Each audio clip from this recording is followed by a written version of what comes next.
Pensa na cena. Um gigante financeiro, sabe? Um nome que, nossa, mais de 1,5 milhão de pessoas confiavam e que, de repente, desmorona. Simplesmente assim, da noite pro dia. Essa é a história de uma promessa daquelas irresistíveis, que no fim das contas se mostrou uma das fraudes mais devastadoras que o Brasil já viu. E olha, vamos deixar uma coisa bem clara desde o início.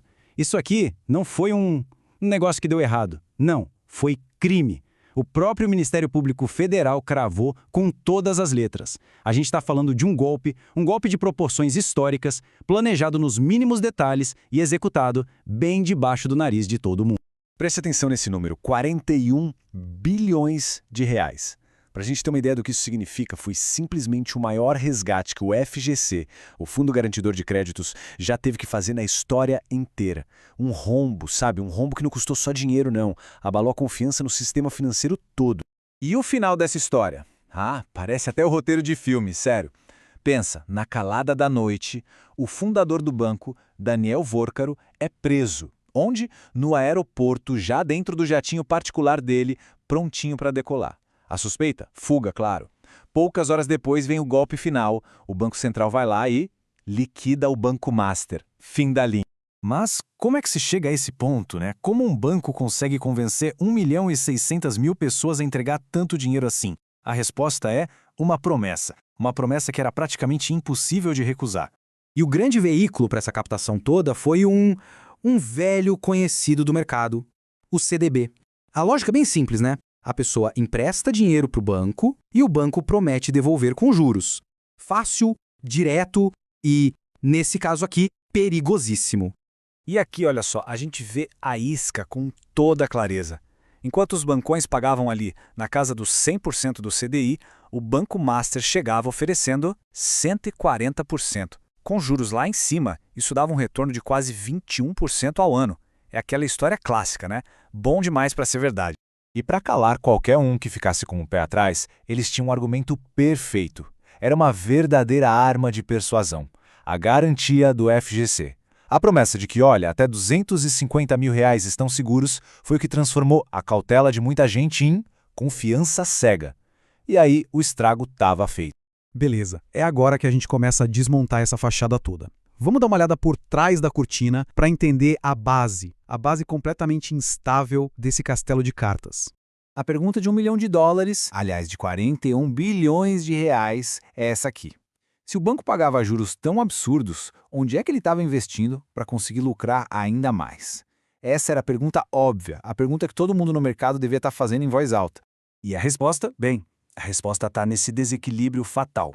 Pensa comigo. De um lado, o banco pegava dinheiro de curtíssimo prazo, caríssimo, que ele precisava pagar logo, e do outro lado, ele investia essa grana em ativos de longo prazo, de qualidade super duvidosa, sem liquidez, os tais ativos podres. Era um descasamento total, uma receita prontinha para o desastre. Daí não demorou muito para a operação virar o que ela de fato era, uma pirâmide financeira. Simples assim. O dinheiro de quem entrava hoje era usado para pagar quem já estava saindo. Era uma bomba relógio, sabe? E o barulho do tic-tac já estava ficando bem alto.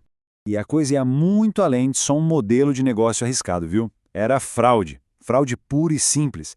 Os caras infravam balanços com ativos que nem existiam, forjavam vendas de carteiras de crédito, chegaram a usar uma clínica pequena como fachada para emitir milhões de notas. E para a roda continuar girando, pagavam comissões 8 vezes maiores que o normal. Um absurdo. Enquanto isso tudo acontecia, enquanto o banco apodrecia por dentro, por fora, a imagem era de poder, de sucesso. Um sucesso sem limites, personificado na figura do fundador. Era uma fachada, né? Uma fachada de sucesso construída em cima de um monte de mentiras. 400 milhões de reais. É isso mesmo. Esse era o valor da coleção de jatos particulares do fundador. Um dinheiro que, em vez de estar lá garantindo a solidez do banco, estava financiando um luxo surreal. Fica meio óbvio para onde a grana estava indo, né? E o show de ostentação não parava por aí, não. Tinha mansão de 80 milhões em Trancoso, camarote de 40 milhões na Sapucaí, escritórios de luxo que nem eram usados em Miami e Londres, festas e mais festas, sempre com celebridades, políticos. Tudo era parte do teatro, uma encenação para mostrar um poder que, na real, não existia. E nesse show de poder, claro, tinha muito lobby político. Eles chegaram a articular a tal da emenda master, que era uma tentativa de aumentar a garantia do FGC para R$1 milhão. Já imaginou? Se eles tivessem conseguido, o rombo não seria de 41 bilhões, seria algo impensável. E agora a gente volta para o colapso, para aquele momento em que a fachada finalmente caiu e o que apareceu foi um rastro de destruição, com consequências trágicas para, centenas de milhares de pessoas e instituições. O fim foi uma coisa rápida, desesperada. Em março de 2025, a venda para o BRB fracassa. Primeiro alerta vermelho. Em setembro, o Banco Central veta de vez, já falando em problemas graves. Outubro é uma correria para vender qualquer coisa e levantar dinheiro. Aí, dia 17 de novembro, anunciam uma venda milagrosa para investidores árabes. Horas depois, a prisão. E o castelo de cartas desabou de vez. E no final das contas, quem é que paga essa conta toda? Como quase sempre, não são os criadores do problema. São 1.600.000 credores. São os funcionários do banco. E, talvez o mais trágico de tudo, os fundos de pensão dos servidores públicos de 3 estados e 15 cidades.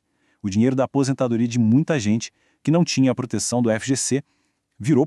Agora, para quem tinha até R$250 mil investidos, ainda existe uma luz no fim do túnel. O FGC vai cobrir o prejuízo. O processo é todo digital pelo aplicativo do fundo, mas vai exigir paciência, tá? A recuperação do dinheiro vem, mas não vai ser da noite para o dia. Mas para quem passou desse limite de 250 mil, e principalmente para os fundos de pensão, o cenário é desolador. Eles agora são só mais um nome na fila gigantesca de credores da massa falida. A esperança de ver esse dinheiro de volta é mínima. É um processo que pode levar anos para talvez, recuperar alguns centavos de cada real que foi perdido. E tudo isso nos leva a uma última pergunta, né? Os sinais de alerta, eles estavam todos aí? O mercado sabia dos riscos. Então, quando uma oferta é claramente boa demais para ser verdade e mesmo assim atrai bilhões, a culpa é só de quem aplicou o golpe? Ou será que a responsabilidade é de um sistema inteiro que, por ganância ou talvez por conveniência, simplesmente escolheu olhar para o outro lado?